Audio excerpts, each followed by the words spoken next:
بسم الله الرحمن الرحيم. اعوذ باللہ من الشیطان الرجیم بسم اللہ الرحمن الرحیم الحمد للہ رب العالمین والصلاة والسلام علی اشرف الانبیاء والمرسلین وعلی آلہ الطیبین الطاہرین المعصومین المنتجبین واللعنۃ الدائمۃ علی اعدائہم اجمعین من الآن الی یوم قیام الدین. اما بعد فقد قال امام حسین علیہ الصلاۃ والسلام ایھا الامیر انا اہل بیت النبوہ ومعدن الرسالہ ومختلف الملائکہ ومہبۃ الرحمہ بنا فتح اللہ وبنا یحتم ویزید رجل شارب الخمر وقاتل النفس المحرمہ معلن بالفسق مثلی لا یبایع مثلہ ولكن نصبح وتصبحون وننظر وتنظرون اینا احق بالخلافت والبیعہ. خداوند عالم سے دعا ہے پروردگارہ تمام عزاداران سید الشہداء جہاں کہیں بھی ہیں ذکر سید الشہداء میں مشغول ہیں ان سب کی حفاظت فرما. تمام عزاداران سید الشہداء و عزاداری سید الشہداء کی حفاظت کے لیے بلند صلوات پڑھ لیجیے گا. اللہم صلی علی محمد. عزاداران سید الشہداء، ماہ محرم ماہ عزت و شرف ہے، ماہ محرم ماہ کرامت و شجاعت ہے، ماہ محرم ماہ فتح خون بر شمشیر ہے، ماہ محرم ماہ قربانی و ایثار ہے. محرم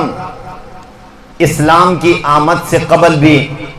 عرب کے ان جاہل معاشرے کے اندر بھی محرم کی حرمت کے قائل تھے. یہی عرب ان کے قبائل جب سال ہا سال آپس میں لڑتے رہتے تھے، لیکن جب محرم اور محرم کے ساتھ ذی الحج کا مہینہ آتا تھا تو یہ خونی قبائل اپنی جنگیں چھوڑ کر امن کا اعلان کر دیتے تھے. اور جب اسلام آیا تو محرم کی حرمت اور بڑھ گئی، محرم کا احترام اور بڑھ گیا. اور جب محرم تاریخ کا وہ واقعہ محرم میں رونما ہوا کربلا کی اس سرزمین پر، اس کے بعد محرم ایک ایسی ہدایت کا عنوان بن گیا، ہدایت کا مینارہ بن گیا کہ قیامت تک آنے والی بشریت کے لیے اگر کسی نے ہدایت لینی ہے تو اسے محرم کی طرف چل کر آنا پڑے گا. اسی لیے آج کے زمانے میں محرم اور کربلا و عاشورہ سے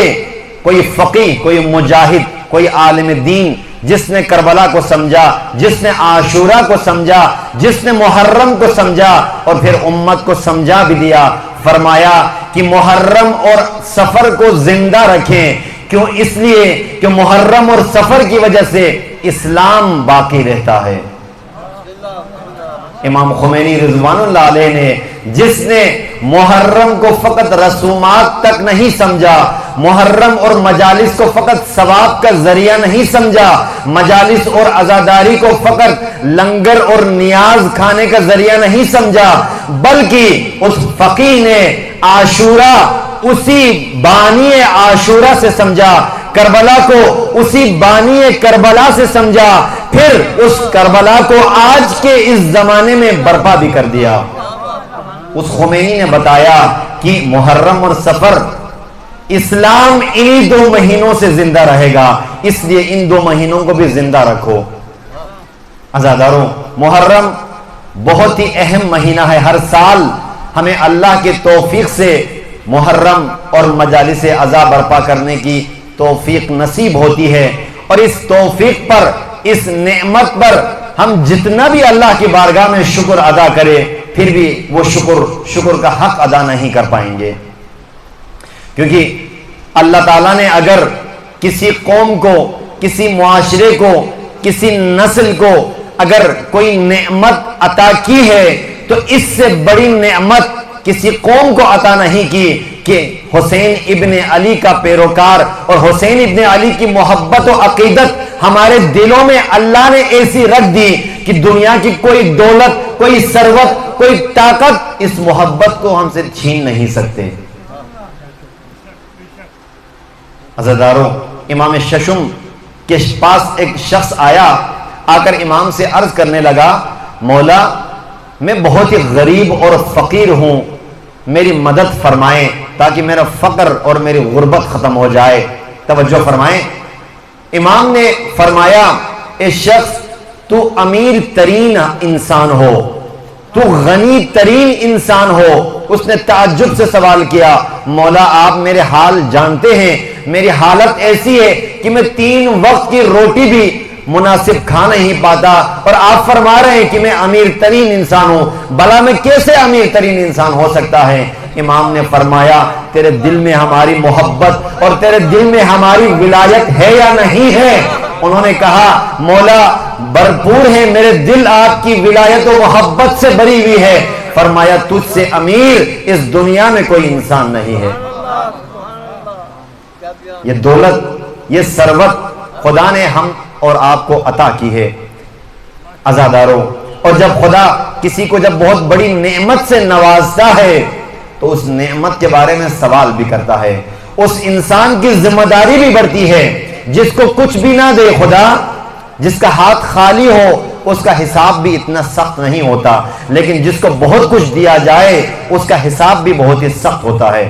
عزاداروں، دنیا میں ہم عموماً ہماری نظریں ایسی ہوتی ہے، کسی کو بنگلہ دیا، کسی کو گاڑی دی، کسی کو مال دیا، کسی کو اقتدار دیا، کسی کو دنیا دی، اور ہم ان کی اس حالت کو دیکھ کر ان چمک دمک میں ہم خود بھی حسرت کرتے ہیں، اور کاش، اور اپنے اندر ایک حسرت لیے ہم گھومتے ہیں کہ خدا ہمیں بھی ان کی طرح عطا کرے۔ لیکن ہمیں معلوم نہیں ہے، ہم غافل ہیں کہ اللہ نے سب سے بڑی دولت، سب سے بڑی ثروت اور سب سے بڑی نعمت ہمیں عطا کی ہے۔ جن کو اتنی بڑی دولت دی ہے وہ دوسروں کی دولت پر حسرت کرتا پھرے، اس کا مطلب ہے کہ ہمیں اس دولت کی قدر نہیں ہے، ہمیں اہمیت نہیں ہے اس نعمت کی جو اللہ نے فقط ہمیں عطا کی ہے۔ عزاداروں، ہمیں کتنا اس پہ شکر کرنا چاہیے کہ امام حسین کا عزادار بننا کوئی معمولی بات نہیں ہے۔ امام حسین کا پیروکار بننا، کسی کے ساتھ کربلا کا عنوان لگنا، کسی کے ساتھ عاشورہ کا عنوان لگنا، کسی کے ساتھ حسین ابن علی کا عنوان لگنا، یہ معمولی بات نہیں ہے۔ کسی کی پہچان حسینی ہو، کسی کی پہچان کربلائی ہو، کسی کی پہچان عاشورائی ہو، بہت بڑی بات ہے یہ۔ اور اس عنوان کو اگر ہم حقیقی معنوں میں سچا ثابت کرنا چاہتے ہیں تو پھر اس عنوان کے لیے ایک قیمت بھی رکھی ہوئی ہے۔ حسینی ہونے کے لیے، کربلائی ہونے کے لیے، عاشورائی ہونے کے لیے قیمت بھی رکھی ہوئی ہے، اور دی ہے۔ زمانے میں، تاریخ میں، گزری تاریخ میں بہت ساروں میں بہت بڑی بڑی قیمت چکائی ہے۔ اس عنوان کو بچانے کے لیے، حسینی ثابت کرنے کے لیے، کربلائی ثابت کرنے کے لیے، عاشورائی ثابت کرنے کے لیے دنیا کے سامنے بڑی بڑی قیمت چکائی ہے۔ عزاداروں، یہ جو کربلا میں آئے تھے، ہم جن کی یاد میں یہاں جمع ہیں، 72 کربلا میں آئے، اگرچہ اس زمانے میں 72 لاکھ مسلمان موجود تھے، یمن میں مسلمان تھے، مکہ و مدینہ میں مسلمان تھے، اور بصرہ میں مسلمان تھے، کوفہ میں مسلمان تھے، عرب تمام ریاستوں میں، اور بلکہ عرب سے بھی باہر اسلام پہنچ چکا تھا، اور ان کو اگر ہم تعداد اگر گن لیں تو 72 لاکھ سے بھی زیادہ مسلمان موجود تھے۔ لیکن جب حسین ابن علی نے دعوت دی، جب اللہ کے راستے پر چلنے کی دعوت دی، کتنے پہنچے؟ صرف 72 پہنچے۔ ہمیں غور کرنا چاہیے، ہمیں سوچنا چاہیے کہ 72 لاکھ میں سے صرف 72 کیسے پہنچے؟ صرف ایک فرق تھا، 72 لاکھ وہ بھی امام حسین سے محبت کرتے تھے، وہ بھی عقیدت رکھتے تھے، وہ بھی ولایت کا دعویٰ کرتے تھے، لیکن جب اس ولایت کی قیمت دینے کا وقت آیا، جب اس محبت کی قیمت دینے کا وقت آیا، جب اس عقیدت کی قیمت چکانے کا وقت آیا تو 72 لاکھ پیچھے رہ گئے اور 72 میدان میں آ کر قیمت چکا دی۔ انہوں نے ثابت کر دیا کہ ولایت ائمہ معصومین کے لیے قیمت دینی پڑتی ہے، اور جو قیمت چکا لے وہی حقیقی معنوں میں محبت کا دعویٰ کرنے والے ہیں، وہی حقیقی معنوں میں عقیدت مند ہیں، وہی حقیقی معنوں میں ولایت کے پیروکار ہیں۔ لیکن جو ولایت کا دعویٰ کرے، جو محبت کا دعویٰ کرے، جو عقیدت کا دعویٰ کرے لیکن قیمت دینے کے لیے تیار نہ ہو، ان کی محبت ادھوری محبت ہے، ان کی محبت میں نقص ہے، ان کی محبت میں کمی ہے۔ عزادارو، محرم کیوں آتا ہے ہر سال؟ ہمیں اسی محبت اور اسی عقیدت، اسی ولایت کی قیمت دینے کے لیے ہم سے قیمت مانگنے آتا ہے محرم۔ جو 72 نے کربلا میں قیمت دی، آنے والی نسلیں بھی اسی قیمت کو دینے کے لیے تیار کرے اپنے آپ کو۔ اور محرم کے مجالس اسی لیے ائمہ معصومین نے بہت تاکید کی۔ ائمہ خود مجالس کا اہتمام کرتے تھے، جن کو خدا نے توفیق دی ہے مجالس انعقاد کرنے کا، بانیان مجالس، منتظمین مجالس، وہ بھی اللہ کا شکر ادا کریں کہ یہ توفیق اللہ نے آپ کو دی ہے۔ مجالس کے بانی ائمہ خود ہوتے تھے، ائمہ مجالس کا انعقاد کرتے تھے، اس کے لیے مال اور پیسے کا اہتمام کرتے تھے، اور مصائب پڑھنے کے لیے خصوصی طور پر افراد بلا کر ائمہ خود فرش پر بیٹھ کر اپنے جد کے مصائب سن کر گریا کرتے تھے۔ اس طرح ائمہ نے عزاداری کو رواج دیا ہے اور اس تسلسل کو آگے بڑھایا ہے۔ عزاداروں، اتنی تاکید کیوں کی ہے؟ اگر امام حسین پر چند مصائب سن کر، چند آنسو گرا کر اور اس مجلس کے بعد نیاز کھا کر چلے جانا، اگر یہی ہی مقصد ہوتا، ائمہ اتنی اہمیت نہ دیتے، ائمہ اتنی تاکید نہ فرماتے۔ عزادارو، امام حسین کے مظالم سن کر، امام حسین پر ہونے والا ظلم اور ان پر ٹوٹنے والے مصائب سن کر، صرف آنسو گرا کر اور مجلس کے بعد امام کا لنگر اور نیاز کھا کر چلے جانا، اور امام کے مقصد سے کوئی تعلق وابستہ نہ کرنا، اور امام کے راہ سے کوئی تعلق وابستہ نہ کرنا، یہ حقیقی معنوں میں حسینی ہونے کا ثبوت نہیں ہے۔ اگر میں اس کی مثال دوں اور تشبیہ دوں، اگرچہ تھوڑی سخت ہے تشبیہ، لیکن حقیقت یہی ہے۔ کوفی، آپ کو پتہ ہے کوفہ میں ایک بہت بڑی تعداد امیر المومنین سے محبت کرنے والے تھے، امام حسین سے محبت کرنے والے تھے، بلکہ محبت سے آگے بھی انہوں نے کئی قدم اٹھائے۔ لیکن تاریخ گواہ ہے کہ امام حسین علیہ السلام نے کوفیوں سے مدد مانگی۔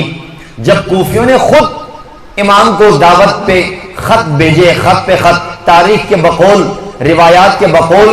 12,000 خطوط امام کے پاس مکہ میں آئے، اور پے در پہ خطوط ایک ہی خط پہ کئی سینکڑوں آدمیوں نے دستخط کر کے امام کی طرف بھیجا، اور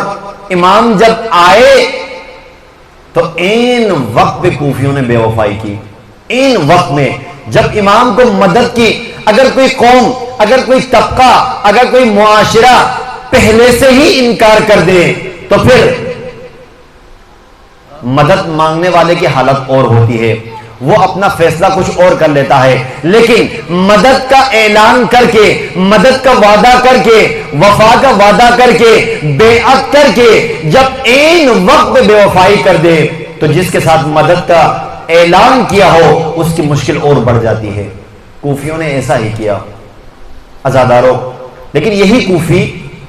جنہوں نے مدد نہیں کی، جنہوں نے امام کے ساتھ آ کر میدان میں مقابلہ نہیں کیا، جنہوں نے اپنے جوان امام کو پیش نہیں کیے، جنہوں نے اپنے مرد راہ حسین میں پیش نہیں کیے، جنہوں نے اپنی جانیں بچائی، جنہوں نے اپنی دنیا بچائی، جنہوں نے اپنا گھر بار بچایا، کوفے میں رہے، اگرچہ ان کے دلوں میں محبت تھی، اگرچہ ان کے دلوں میں عقیدت تھی، اگرچہ یہ ولایت امیر المومنین کا اقرار بھی کرتے تھے،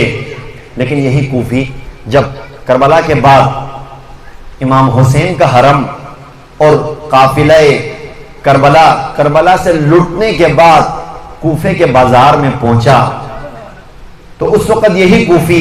چھتوں پہ چڑھ کر، بازاروں میں نکل کر تماشائی بن کر کھڑے تھے، لیکن جب انہوں نے دیکھا جن کو ہم تماشائی بن کر دیکھنے آئے ہیں یہ کوئی اور نہیں، یہ تو آل رسول کا حرم ہے، یہ تو آل رسول کا قافلہ ہے، یہ تو حسین ابن علی کا قافلہ ہے، یہ تو زینب بنت علی کی سرداری میں آنے والا قافلہ ہے، اس وقت کوفی رونے لگے، اس وقت کوفی چیخ چیخ کر رونے لگے۔ اس وقت کیا فرمایا؟ بی بی زینب نے ان کے رونے پر خوش نہیں ہوئے، بی بی زینب نے ان کو دعا نہیں دی، بلکہ بی بی نے فرمایا یا اہل الکوفہ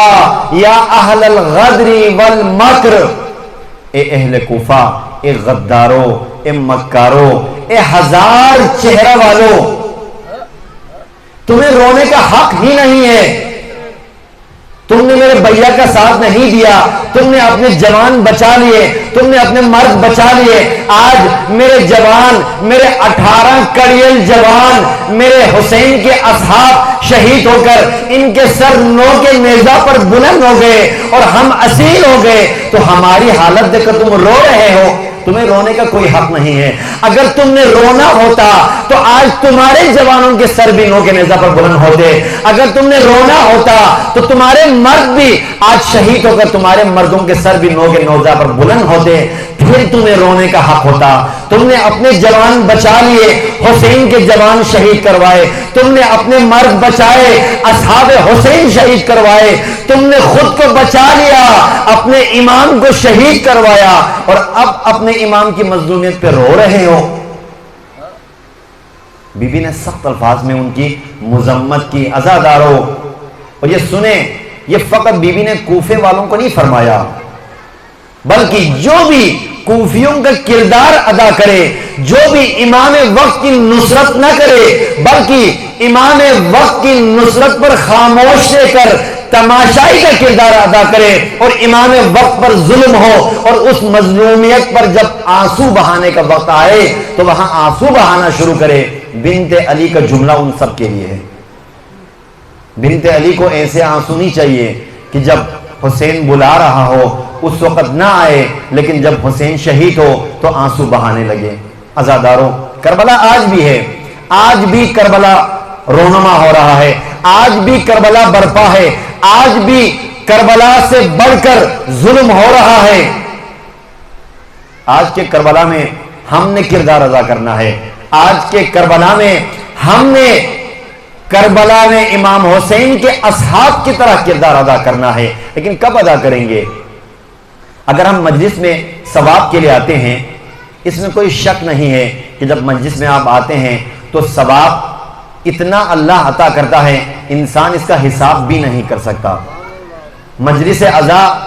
آپ گھر سے جب نکلتے ہیں، آپ جب مجلس کی نیت کرتے ہیں تو اس کے بعد ہر سانس کے بدلے اللہ کو آپ کو اجر عطا فرماتا ہے، اور آپ کے گھر میں واپس پہنچنے تک آپ کو اجر ملتا رہتا ہے، اس میں شک نہیں ہے۔ مجلس میں بیٹھتے وقت ہر سانس کے بدلے ثواب ملے گا،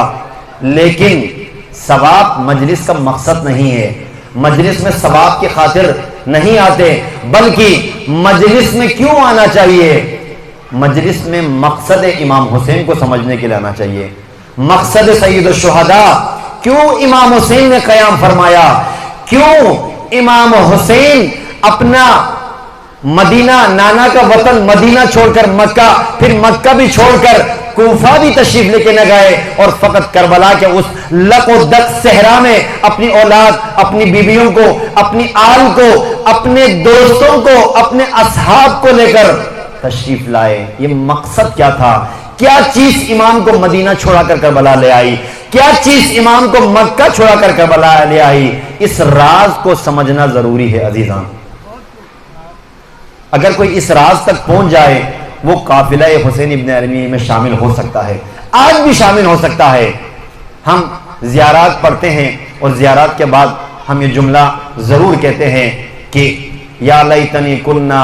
معکم فافوز فوزا عظیما، اے کاش ہم بھی کربلا میں ہوتے تو ہم بھی اس عظیم کامیابی سے ہم کنار ہوتے۔ یہ کہتے ہیں نا ہم جملہ، ہمارے زبان پہ ہم زیارت کے بعد یہ حسرت کرتے ہیں۔ عزیزان، کاش کہنا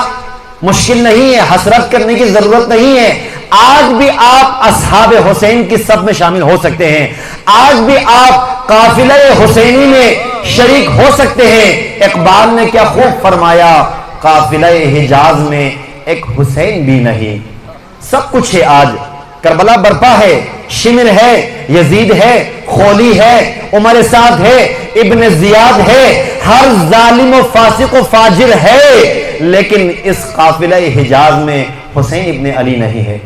حسینی کردار نہیں ہے۔ اس زمانے میں یزید تھا، ابن زیاد تھا، شمر تھا، عمر سعد تھا، لیکن ان کے مقابلے میں حسین بھی تھا۔ لیکن آج ہر ایک ہے، لیکن اگر کمی ہے تو حسین ابن علی کی کمی ہے۔ عزاداروں، آج کی کربلا میں حسینی کردار کون پیش کرے گا؟ آج کی کربلا میں کربلائی کردار کون پیش کرے گا؟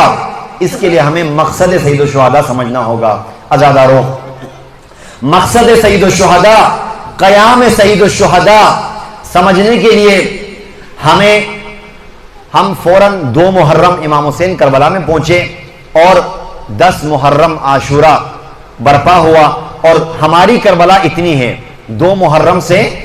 10 محرم تک اتنی کربلا نہیں ہے۔ عزاداروں، کربلا بہت طویل ہے۔ کربلا بعض علماء کے بقول ایک ایسا گہرا سمندر ہے کہ جس کی گہرائی، جس کی وسعت کا کسی کو علم نہیں ہو سکتا۔ اتنی وسیع اور اتنی گہری سمندر ہے کہ اس سمندر کی تہ تک کوئی انسان پہنچ نہیں سکتا، اس کی وسعت کو کوئی انسان سمجھ نہیں سکتا۔ عزاداروں، یہ کربلا بہت ہی وسیع میدان ہے۔ کربلا کو سمجھنے کے لیے، امام حسین کے مقصد کو سمجھنے کے لیے ہمیں جب 28 رجب امام مدینہ سے نکلے، ہمیں بھی امام کے ساتھ ساتھ سفر کرنا پڑے گا۔ امام حسین کے ساتھ قدم سے قدم ملا کر ہم سفر کریں گے تو جب امام کربلا پہنچے، ہم بھی اسی طرح ہر مقام پر رک کر امام سے پوچھے اب کیا کرنا ہے، اب آگے کون سے منزل پہ کرنا ہے، اس منزل پر کیا فریضہ ہے، اس شخص کے بارے میں کیا فریضہ ہے، فلاں شخصیت کے بارے میں کیا فریضہ ہے۔ اگر یہ سب کچھ ہم سمجھ لے اور خود حسین ابن علی سے سمجھ لے، پھر ہم کربلا میں ہم حاضر ہو سکتے ہیں، آج کی کربلا میں ہم حاضر ہو سکتے ہیں۔ لیکن اگر ہم سیدھا کربلا آئے اور 2 محرم اور 10 محرم تک کے درمیان جو ظلم ہوا، مظالم سید الشہداء اور آل سید الشہداء پر ٹوٹے، اگر ہم فقط انہی کو سن کر گریہ کریں تو ہم مقصد قیام سید الشہداء کو نہیں سمجھ سکتے۔ عزاداروں، امام حسین کا قیام بہت پیچیدہ قیام ہے، بہت مشکل قیام ہے، بہت سخت قیام ہے۔ اس قیام کے مشکل اور بہت ہی سخت ہونے کی دلیل یہ ہے کہ بڑے بڑے لوگ اس قیام سے پیچھے رہ گئے، بڑے بڑے فقہا، بڑے بڑے علماء، بڑے بڑے صحابہ کی اولاد اس قیام میں حاضر نہیں ہو سکے، کیونکہ ہر ایک کے لیے اس میں آنا مشکل تھا، ممکن نہیں تھا۔ وہ آ سکتے تھے جن کے اندر آمادگی تھی، جن کے اندر خلوص تھا، جو دنیا کو ٹھوکر مار سکتے تھے، جو دولت کو ٹھوکر مار سکتے تھے، جو اپنی اولاد کو قربان کرنے کا ایمان رکھتے تھے، وہی کربلا میں حاضر ہو سکتے ہیں۔ جن کو اولاد سے اتنی محبت ہو کہ اولاد کی معمولی چوٹ برداشت نہیں کر سکتے، جن کو اپنی دولت اتنی عزیز ہو کہ دولت کے بغیر نیند نہیں آتی ہو، جن کو دنیا سے اتنی محبت ہو کہ صبح شام دنیا کے بارے میں سوچتے ہو، وہ قافلہ حسین میں شامل نہیں ہو سکتے۔ قافلہ حسین میں شامل ہونے کے لیے پہلی قیمت اور پہلا سرمایہ اور پہلی آمادگی یہ ہے کہ قربانی دینے کے لیے تیار ہو۔ قدم قدم پہ قربانی مانگتا ہے، راہ حسین قدم قدم پہ انسان سے قربانی مانگتی ہے، اور یہ قربانی ختم نہیں ہوتی۔ انسان کی جب تک جان باقی ہے، جسم میں جان باقی ہے، راہ حسین پر چلنے کے لیے انسان کو قربانی دینی پڑتی ہے،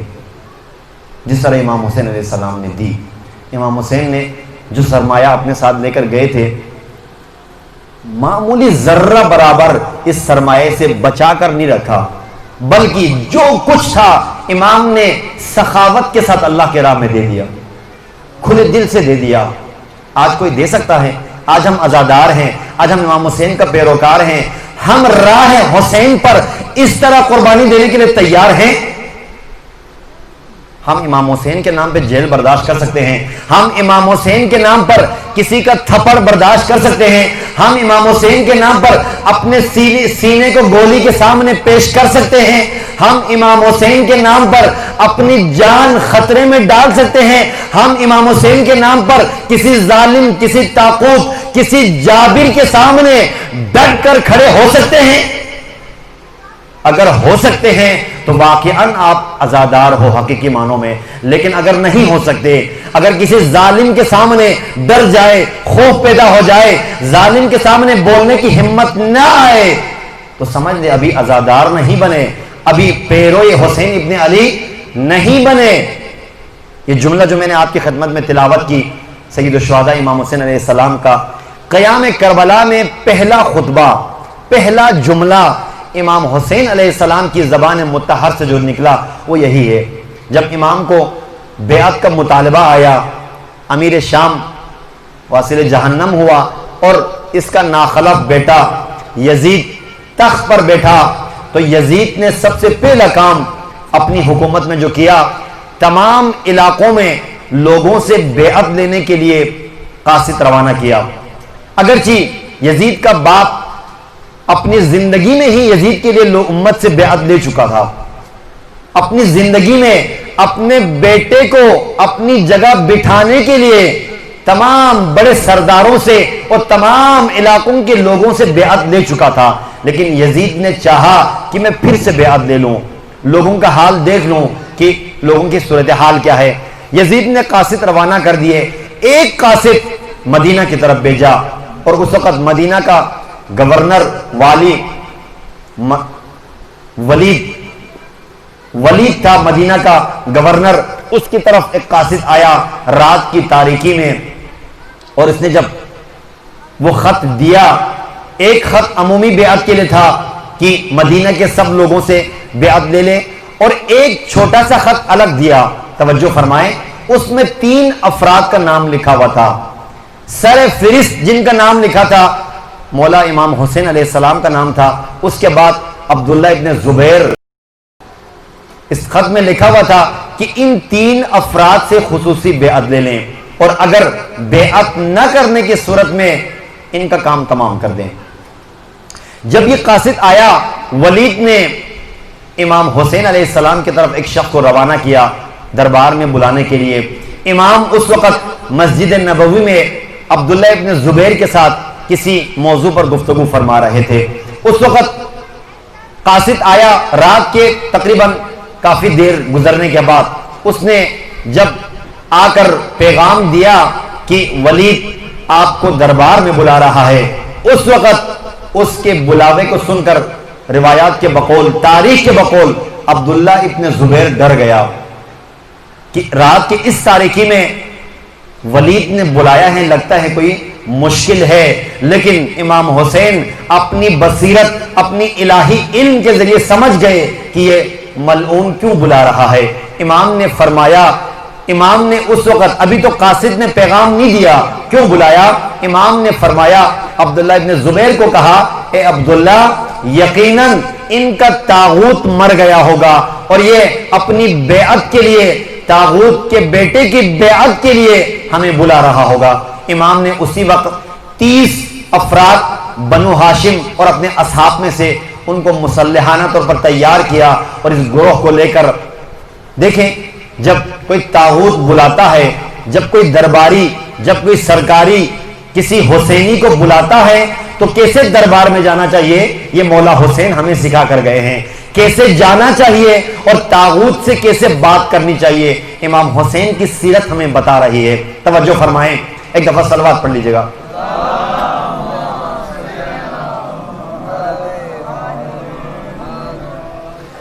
جب امام 30 اصحاب اور بنو ہاشم کو لے کر ولید کے دربار میں حاضر ہوئے، امام نے اپنے بنو ہاشم کے جوانوں اور اصحاب کو حکم دیا، آپ باہر انتظار کریں، میں اندر دیکھتا ہوں کیا حالات ہے، اور اگر زیادہ مجھے دیر ہو جائے تو آپ اندر چلے آ جانا۔ امام یہ کہہ کر اندر تشریف لے گئے۔ ولید نے اس سے پہلے، امام کی آمد سے پہلے مروان ابن حکم کو بلا کر، جو ولید سے پہلے مدینہ کا والی تھا، اس سے مشورہ کیا کہ یزید نے یہ خط بھیجا ہے اور سختی سے بیعت کا مطالبہ کیا ہے، کیا کیا جائے؟ مروان آپ جانتے ہیں کہ بنو امیہ ویسے ہی امیر المومنین اور ان کی اولاد کے دشمن تھے، سخت کینہ اور بغض ان کے دلوں میں تھا، لیکن ان بنو امیہ میں سے مروان ابن حکم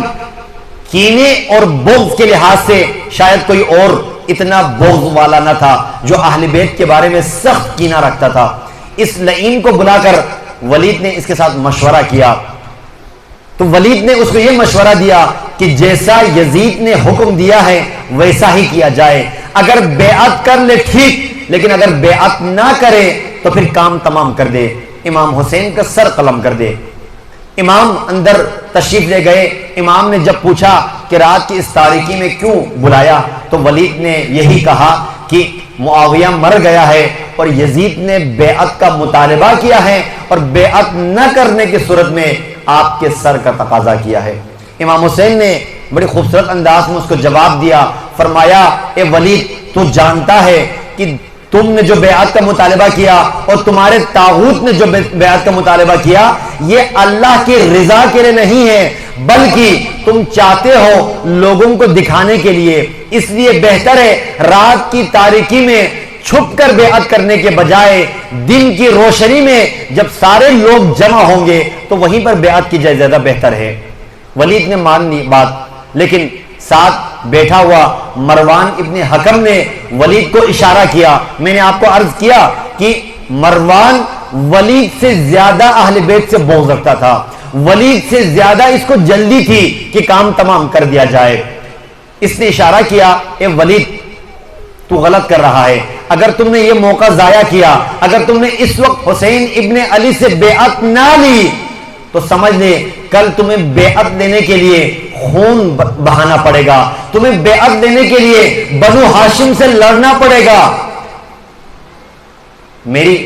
طرف سے مشورہ یہ ہے، تم ابھی حسین ابن علی کی گردن مار دو۔ اس وقت امام حسین غضبناک ہوئے، اس وقت امام نے یہ فرمایا، ایھا الامیر انا اہل بیت النبوہ، اے امیر تم مجھ سے بیعت کا مطالبہ کر رہے ہو، تم کس کے لیے کس سے بیعت کا مطالبہ کر رہے ہو؟ ذرا توجہ کرو، ذرا سن تو لو۔ انا اہل بیت النبوہ، میں نبوت کے خاندان سے ہوں، میرا تعلق نبوت کے خاندان سے ہے۔ ومعدن الرسالہ، اور رسالت کا معدن، رسالت کا خزانہ خدا نے ہمارے خاندان میں رکھا ہے۔ ومختلف الملائکہ، اور ملائکہ ہمارے در پر ملائکہ کا آنا جانا ہے۔ ومحبت الرحمہ، اور ہمارا در، آل رسول کا در رحمت کے آنے جانے کی جگہ ہے، رحمت کے اترنے کی جگہ ہے۔ بنا فتح اللہ و بنا یختم، اسلام ہم سے شروع ہوا ہے اور اختتام تک ہم ہی اسلام پر قائم رہیں گے۔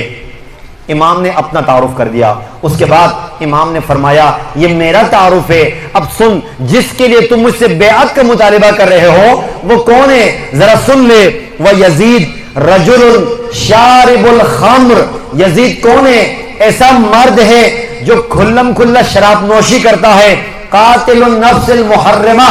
بے گناہ انسانوں کا قاتل ہے، یزید دہشت گرد ہے۔ وَمُعْلِنٌ بِالْفِسْقِ، کھلم کھلا فساد کرتا ہے، فسق و فجور کرتا ہے۔ آیا تو اس کائنات کی پاک ترین ہستی سے اس کائنات کی رذیل اور غلیظ ترین انسان کے لیے بیعت کا مطالبہ کر رہے ہو؟ تم حسین ابن علی سے ایک شراب خار کے لیے بیعت کا مطالبہ کر رہے ہو؟ تمہیں اتنا پتہ نہیں ہے؟ کیا تم بھول گئے کہ میں کون ہوں؟ میں حسین ابن علی ہوں، میں علی کا بیٹا ہوں، میں رسول خدا کا نواسا ہوں۔ کیا تم یہ امید رکھتے ہو کہ میں اس فاسق و فاجر کے ہاتھ میں بیعت کروں گا؟ اس کے بعد امام نے وہ تاریخی جملہ فرمایا، عزادارو، وَمِثْلِ لَا يُبَايُ مِثْلَهُ، مجھ جیسا کبھی بھی اس جیسے کی بیعت نہیں کر سکتا۔ عزادارو توجہ فرمائیں، اگر آپ کی توجہ شامل حال ہیں، امام نے یہ نہیں فرمایا کہ حسین کبھی بھی یزید کی بیعت نہیں کر سکتا، یہ نہیں فرمایا، بلکہ امام نے فرمایا مجھ جیسا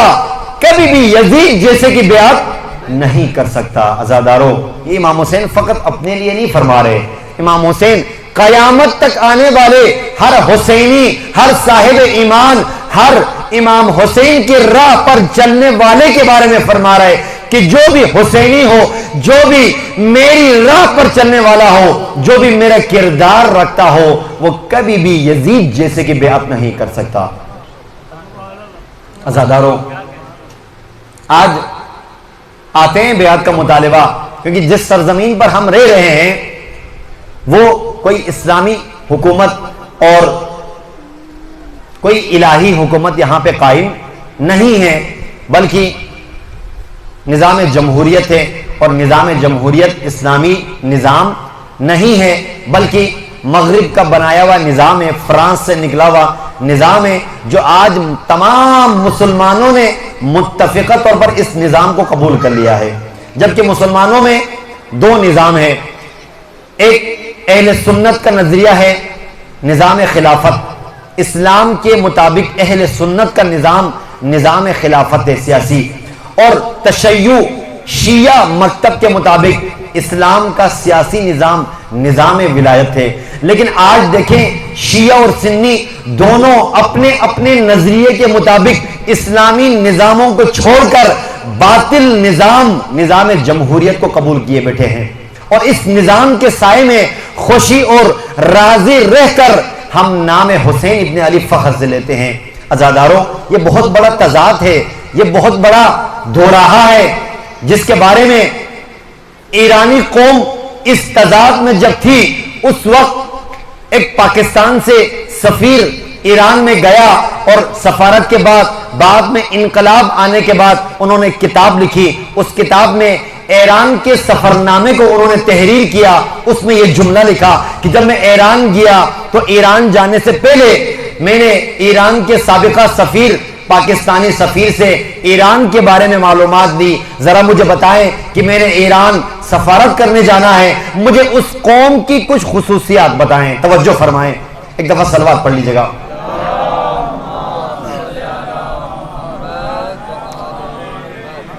کیونکہ جب کسی نئے آبادی میں کسی علاقے میں جاتے ہیں تو وہاں پہلے سے کوئی جاننے والے سے پوچھتے ہیں کہ یہ علاقہ کیسے ہے، ان کے یہ لوگ کیسے ہیں، وہاں کی کیا خصوصیات ہیں۔ انہوں نے سابقہ سفیر سے پوچھا مجھے ایرانی قوم کے بارے میں کچھ بتائیں۔ انہوں نے ایک جملہ بتایا، بہت سارے بتائے، لیکن ایک جملہ یہ بتایا کہ یہ قوم ایک کھلی تضاد میں زندگی بسر کر رہی ہے۔ وہ تضاد کیا ہے کہ اس قوم کی زبان پر نام حسین ابن علی ہے، لیکن ان کے سروں پر یزیدی سایہ ہے، بادشاہت کا سایہ ہے، ظالم کا سایہ ہے۔ یہ اس سایہ کے اندر رہ کر حسین ابن علی کا نام لیتے ہیں، اس تضاد کے اندر ہے۔ پھر یہ شخص گیا ایران اور اس نے دیکھا، پھر کتاب میں لکھا جب میں گیا تو میں نے یہ تضاد اپنی آنکھوں سے دیکھا، یہ قوم نام حسین ابن علی بھی لے رہی تھی اور ان کے سروں پر یزیدیت کا سایہ بھی تھا۔ لیکن پھر اس سفیر نے کہا کہ جب میں وہیں پہ رہا، ایک وقت ایسا آیا اس قوم میں ایک رہبر اٹھا، ایک لیڈر اٹھا، ایک عالم اٹھا، ایک مجاہد اٹھا، اس نے اپنی قوم کو متوجہ کیا، بیدار کیا اور فرمایا اے میری قوم، یا تو زبانوں سے نام حسین ابن علی لینا چھوڑ دو یا اپنے سروں سے سایہ یزیدیت کو ختم کر دو۔ یہ دونوں نہیں ہو سکتا کہ تیرے سر پر یزید کا سایہ ہو اور تیری زبان پر نام حسین ہو، یہ دونوں آپس میں ملتے نہیں ہیں۔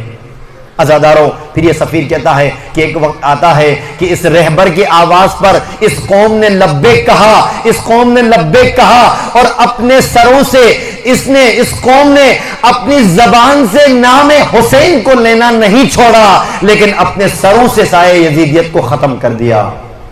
عزاداروں، ایرانی قوم نے کر دیا، ایرانی قوم نے اپنا فریضہ انجام دے دیا، لیکن پاکستانی شیعہ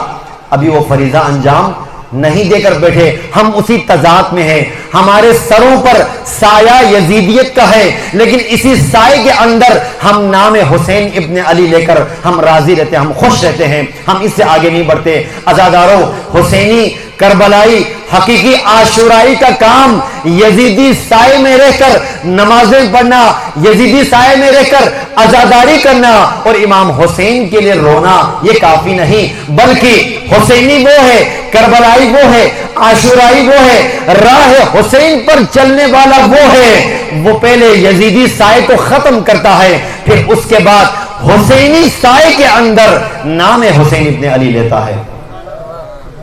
عزاداروں، یہ کام ابھی باقی ہے۔ آج اسی ظالم حکومت یہ 70 سالوں سے پاکستان بن کر آیا ہے، لیکن ایک سے بڑھ کر ایک ظالم آ کر ہم پر حکومت کرتے ہیں، اور پاکستان اب دنیا میں شاید کن خطرات میں پاکستان کو ان ظالموں نے پہنچایا ہے یہ ہم بخوبی دیکھ رہے ہیں، کتنے مشکلات اس ملک میں انہوں نے پہنچایا ہے۔ اگر انہی میں سے کوئی ظالم، انہی میں سے کوئی طاغوت آج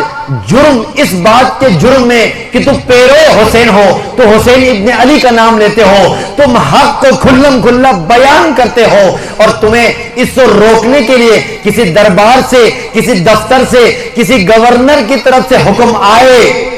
تو عزاداروں آیا ہم میں سے کوئی مولا حسین کی طرح اس کے دفتر میں حاضر ہو کر اس کے سامنے ببانگ دوہر یہ کہہ سکتا ہے مثلی لا یبایع مثلا، مجھ جیسا کبھی بھی تم جیسے کے سامنے جھک نہیں سکتا؟ اتنی ہمت ہے ہمارے اندر اگر ہے تو الحمدللہ آپ حقیقی حسینی ہو، آپ حقیقی کربلائی ہو، آپ حقیقی عاشورائی ہو۔ لیکن طاغوت کی دعوت پر، طاغوت کے حکم پر اگر خوف کھائے، اگر لرز پائے، اگر کپکپی طاری ہو جائے، اس کا مطلب ہے ابھی حقیقی عزادار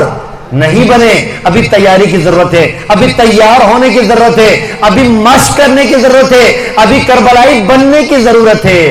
عزاداروں، اگر سید الشہداء کی عزاداری کا رخ اسی طرف اگر چلے جس طرف سید الشہداء چاہتے تھے، تو آج ہر مجلس سے اگر ایک ایک بھی عزادار تیار ہو جائے تو ہر سال پاکستان کی سرزمین پر لاکھوں عزادار تیار ہو جائیں گے انشاءاللہ۔ ایک دفعہ صلوات پڑھ لیجئے گا، بلند صلوات پڑھ لیجئے گا۔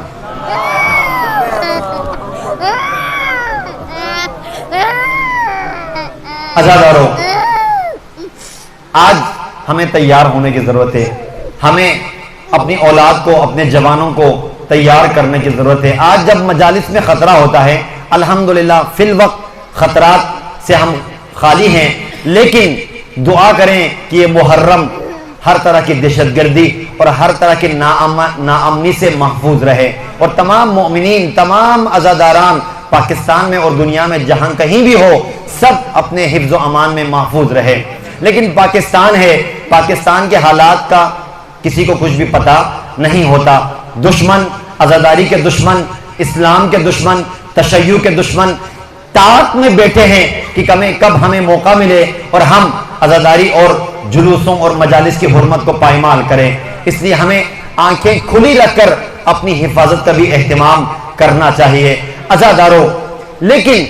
کہیں بھی کوئی خطرہ ہو، کسی جلوس میں، کسی مجلس میں کہیں بھی کوئی خطرہ ہو، تو حسین ابن علی کا پیغام یہ ہے کہ اپنی جان کو خطرے میں ڈال دو، لیکن دین کو کبھی خطرے میں نہ ڈالو۔ دین کو خطرے میں ڈال کر اپنی جانیں بچانا یہ سیرت حسین و کربلائی راستہ نہیں ہے، بلکہ کربلائی راستہ یہ ہے کہ جہاں دین کو خطرہ ہو، دین بچا لو، اپنی جان قربان کر دو۔ یہ سنت سیرت حضرت امام حسین علیہ السلام ہے۔ عزاداروں، سید الشہداء کا پیغام عزاداری کے مجالس سے اس طرح برپا ہو۔ آج پاکستان میں ایک طبقہ، بلکہ دونوں سے، شیعہ سنی دونوں طرف سے دو طبقات بہت متحرک ہیں کہ وہ شیعہ سنی تفرقے کے پھر دوبارہ گرم کر دے۔ تفرقے کی آگ بھڑکانے کے لیے سوشل میڈیا پہ آئے روز ایک طرف سے ان کے مقدسات کی توہین ہوتی ہے اور جواب میں دوسری طرف سے دوسرے مقدسات کی توہین ہوتی ہے۔ در حقیقت یہ دونوں پیشور یا تو نادان اور جاہل ہیں یا دشمن کے آلہ کار ہیں، جو شیعہ اور سنی کو آگ لگا کر در حقیقت دونوں کے اصلی دشمن امریکہ و اسرائیل کو موقع دینا چاہتے ہیں۔ عزادارو، اس لیے محرم میں ہم دشمن کی طرف سے ہونے والے ہر حملے کی طرف نظر رکھیں اور تفرقہ کہیں ان مجالس کے اندر پیدا نہ ہو۔ تمام مسلمانوں کے مقدسات کا احترام کرنا ہر شیعہ و ہر عزادار کا فریضہ ہے۔ ہم کسی امام نے 12 معصومین میں سے آپ تاریخ کھول کر پڑھیں، آپ کتابیں کھول کر پڑھیں، آپ کو کوئی امام ایسا نہیں ملے گا جس نے اپنے دشمن کی توہین کی ہو، دشمنی کی ہے۔ ہر معصوم نے اپنے دشمن کے ساتھ کھل کر دشمنی کی ہے، لیکن کسی بھی امام نے اپنے دشمن کے ساتھ بھی توہین والا سلوک نہیں کیا، اور نہ اپنے پیروکاروں کو حکم دیا کہ دشمن کی توہین کرے۔ توہین کرنا، کسی کا مذاق اڑانا اور کسی کے مقدسات کی بے حرمتی کرنا، یہ شیعہ کا فریضہ نہیں ہے، شیعہ ہونے کا یہ عنوان نہیں ہے۔ بلکہ ٹھیک ہے، آپ جو نظریہ رکھتے ہیں حق کو کھلم کھلا بیان کرو، تاریخ کو بیان کرنا اس سے توہین نہیں ہوتی، اختلافی نظریات کو بیان کرنے سے توہین نہیں ہوتی، کسی کا مذاق اڑانے سے توہین ہوتی ہے۔ کسی کا نام لے کر کسی کو اشارے میں توہین کرنا یہ غلط طریقہ ہے، اس سے مسلمانوں میں آگ پیدا ہوتی ہے اور اس کا فائدہ دشمن اٹھاتا ہے۔ عزادارو، سید الشہداء کا پیغام، اس پیغام کو پھیلانے کے لیے بہت بڑی قیمت چکائی ہے عزادارو، کہ شاید اس قیمت کا اندازہ ہمیں نہیں ہے کہ امام حسین نے اس ذکر کو، اس پیغام کو، اس راہ کو زندہ کرنے کے لیے بہت بڑا سرمایہ لوٹا ہے عزادارو۔ اس لیے میں گفتگو تمام کرتا ہوں، مسائل کی طرف آتا ہوں۔ امام جب مدینہ سے نکل رہے تھے اور تیاری کر رہے تھے، اور جس نے بھی جب سنا کہ سید الشہداء بیویوں کو بھی، اہل حرم کو بھی اپنے ساتھ لے کر جا رہے ہیں، سب نے امام کو یہی کہا کہ آپ اگر چلے جا رہے ہیں تو کم از کم بیویوں کو اپنے ساتھ لے کر نہ جائیں، بیویوں کو اس سفر میں لے کر نہ جائیں۔ لیکن عزادارو، امام حسین بار بار کئی مواقع پہ امام نے یہی فرمایا، اے لوگو، مجھے رسول اللہ نے خواب میں حکم دیا ہے، اے حسین اس سفر پر روانہ ہو اور اہل حرم کو، اپنی بیویوں کو بھی اپنے ساتھ لے کر چلو۔ عزادارو، سید الشہداء کہ یہ سفر حکم خدا سے ہو رہا تھا، اللہ کی مشیت کے تحت ہو رہا تھا، اللہ کی حکمت کے تحت ہو رہا تھا۔ اس لیے ایک بی بی جو اس کربلا کے اس سفر میں سب سے اہم کردار جس بی بی کا ہے، عزادارو ہمیں اس بی بی کی عظمت کو سمجھنا ہے، اس بی بی کے مقام کو سمجھنا ہے کہ کربلا اگر امام حسین نے اس قیام کو برپا کیا ہے تو اس قیام کو زندہ رکھنے میں جس ہستی کا کردار ہے وہ بنت علی زینب کبریٰ سلام اللہ علیہا ہے۔ اور میں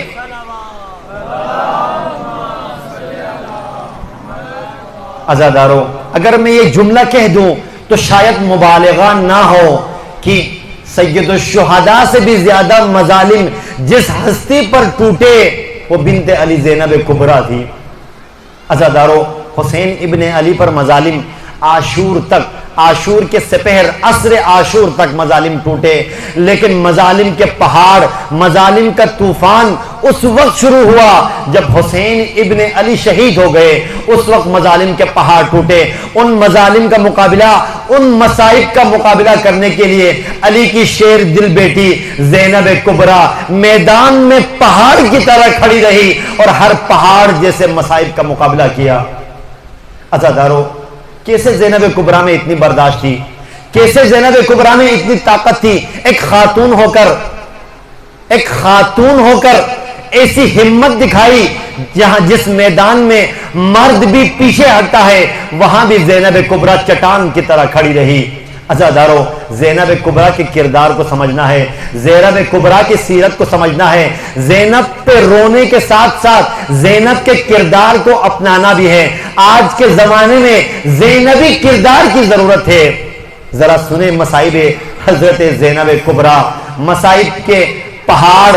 اس زینب کبریٰ کی مادر پر ٹوٹے، زینب سے پہلے زینب کی ماں پر مصائب کے پہاڑ ٹوٹے، اور اس وقت جب مادر زینب پر مصائب کے پہاڑ ٹوٹ رہے تھے اس وقت زینب کبریٰ بہت کم سنی کی عمر میں تھی، بہت چھوٹی عمر میں تھی، اور زینب اپنی بچپنے میں اپنے مادر پر پڑنے والے مصائب، ان مظالم کو اپنی آنکھوں سے دیکھ رہی تھی۔ شاید انہی وجہ سے زینب تیار ہو گئی، زینب کبریٰ میں اتنی آمادگی آ گئی، جب زینب پر اپنی ماں سے بھی زیادہ مصائب ٹوٹے اس وقت زینب وہاں پریشان نہیں ہوئی، بلکہ زینب کبریٰ نے اپنی مادر کی سیرت پر چل کر پہاڑ کی طرح اپنے بابا کی سیرت پر چڑھ کر بازاروں میں خطبے بھی دیے، درباروں میں خطبے بھی دیے، قافلہ اسیر کو سہارا بھی دیا، اور کہیں بھی اس قافلے کو پریشان ہونے نہیں دیا۔ عزاداروں، جب امام حسین مدینہ سے روانہ ہو رہے تھے اس وقت جب زینب کبریٰ کو پتہ چلا میرے بھیا جانے والے ہیں، اس وقت فوراً اپنے بھیا کے پاس تشریف لائی اور عرض کرنے لگی، بھیا حسین، میں نے سنا ہے آپ سفر پر جا رہے ہیں، مجھے اجازت دے دے، بہن زینب بھی آپ کے ساتھ سفر پر جائے گی۔ امام حسین نے فرمایا، بہن زینب، مجھے پتا ہے تیرا بھیا تیرے بغیر زندہ نہیں رہ سکے گا، لیکن ایک مشکل ہے، ایک شرط ہے کہ اپنے شوہر سے اجازت لے کر آئے تو آپ میرے قافلے میں شامل ہو سکتی ہے۔ عزادارو، حضرت زینب فوراً اپنے شوہر نامدار حضرت عبداللہ ابن جعفر کے پاس گئی، فوراً فرمایا، عبداللہ، میرے بھیا سفر پر جا رہے ہیں، میرے بھیا مدینہ چھوڑ کر جا رہے ہیں، مجھے اجازت دے دیں میں بھی اپنے بھیا کے ساتھ اس سفر پر شامل ہو جاؤں۔ پھر فرمایا، عبداللہ، اگر تو نے اجازت دے دی تو بسم اللہ، زینب چلی جاؤں گی، لیکن عبداللہ اگر اجازت نہ دی تو سوچ لے زینب حسین کے بغیر زندہ نہیں رہ سکے گی۔ عزادارو، لیکن میں پوچھتا ہوں، اے زینب کبریٰ جو مدینہ میں حسین کے بغیر زندہ نہیں رہ سکی، جو عاشور جب مقتل کربلا میں زینب اپنی آنکھوں سے دیکھ رہی تھی، بھیا حسین کی گردن پر لعین سوار تھا، حسین ابن علی کو پس گردن سے ذبح کر رہا تھا، زینب کبریٰ تلے زینبیہ سے یہ دیکھ رہی تھی، اور کربلا کے میدان میں ایک فریاد بلند ہوئی، اے لعین امیسا، کیا تو دیکھ نہیں رہا عرش خدا پر لعین سوار ہوا ہے؟ اور زینب کبریٰ نے یہ قیامت کا منظر دیکھا، زینب کبریٰ نے پھر وہ منظر بھی دیکھا جب شام غریبان کا وقت آیا، زینب کبریٰ نے کیسے ان یتیموں کو سہارا دیا، کوئی یتیم گھوڑے کے ٹاپوں تلے روندے شہید ہو گئے، کوئی یتیم بچے کربلا کے ریگستان میں گم ہو گئے، حضرت زینب رات کے اس تاریکی میں یتیموں کو ڈھونڈ ڈھونڈ کر لائے، جب تمام یتیم بچوں کو جمع کر چکے، جب لاشوں پر رو چکے، جب زینب نے گریہ کر لیا، جب زینب نے تمام بیویوں کو سہارا دے دیا، رات کی تاریکی میں ایک خاتون دیکھتی ہے، زینب کبریٰ ہر روز کھڑے ہو کر نماز شب پڑھتی تھی، لیکن آج کی شب زینب کبریٰ بیٹھ کر نماز شب پڑھ رہی تھی۔ اس خاتون نے پوچھا، اے پھوپھی اماں، آپ کیوں بیٹھ کر نماز پڑھ رہی ہے؟ عزادارو سنو، زینب کبریٰ نے جواب دیا، اے بیٹی، زینب کی کمر میں اتنی طاقت نہیں رہی 2 رکعت نماز کھڑے ہو کر پڑھ سکے۔ عزادارو، زینب کبریٰ نے اس قافلے کو لے کر جب کربلا سے کوفہ سے شام تک زینب پہنچ گئی، تاریخ میں ایک جملہ وارد ہوا ہے، علماء فرماتے ہیں قیامت تک رونے کے لیے علی کی بیٹی کا یہ جملہ کافی ہے۔ عزادارو، اجرکم ربکم، اللہ آپ کو غم حسین کے سوا کوئی غم نہ دے، غم حسین پر رونے والے آنکھوں کو ہمیشہ سلامت رکھے۔ عزاداروں وہ جو نہ سننے، زینب تھکی ہوئی کربلا سے کوفہ، کوفہ سے شام، زینب تھکی ہوئی زینب جب دربار شام میں پہنچی، دربار کو سجایا ہوا تھا، دربار شرابیوں سے بھرا ہوا تھا، دربار نامحرموں سے بھرا ہوا تھا۔ علی کی بیٹی جب دربار میں داخل ہوئی، حالت یہ تھی سر پہ ردا نہیں تھی، ہاتھ پسے گردن بندھے ہوئے تھے، ہاتھ پہ سر کے بالوں میں خاک پڑی ہوئی تھی، راستے کے سفر سے تھکی ہوئی تھی۔ زینب نے جب ایک نظر چاروں طرف پھیر دی، علی کی بیٹی نے ایک جملہ فرمایا جس نے قیامت برپا کی، فرمایا آیا اس بڑے دربار میں کوئی مسلمان نہیں ہے جو علی کی بیٹی کو بے ردا دیکھ کر اس کے ایمان کی غیرت نہ جاگے۔ عزاداروں بنت علی نے اس قافلے کو لے کر ہر موڑ پر اس قافلے کو آگے بڑھایا، اور علی کی بیٹی نے علی کی بیٹی بن کر ہر مصائب کے پہاڑ کا مقابلہ کیا۔ لعنۃ اللہ علی القوم الظالمین وسیعلم الذین ان منقلب ینقلبون۔ پروردگارہ اس ذکر کو، اس مجلس عزا کو، اس سوگواری کو اپنی بارگاہ میں قبول و منظور فرما، مومنین و مومنات کی اس حاضری کو اپنی بارگاہ میں قبول فرما۔ پروردگارہ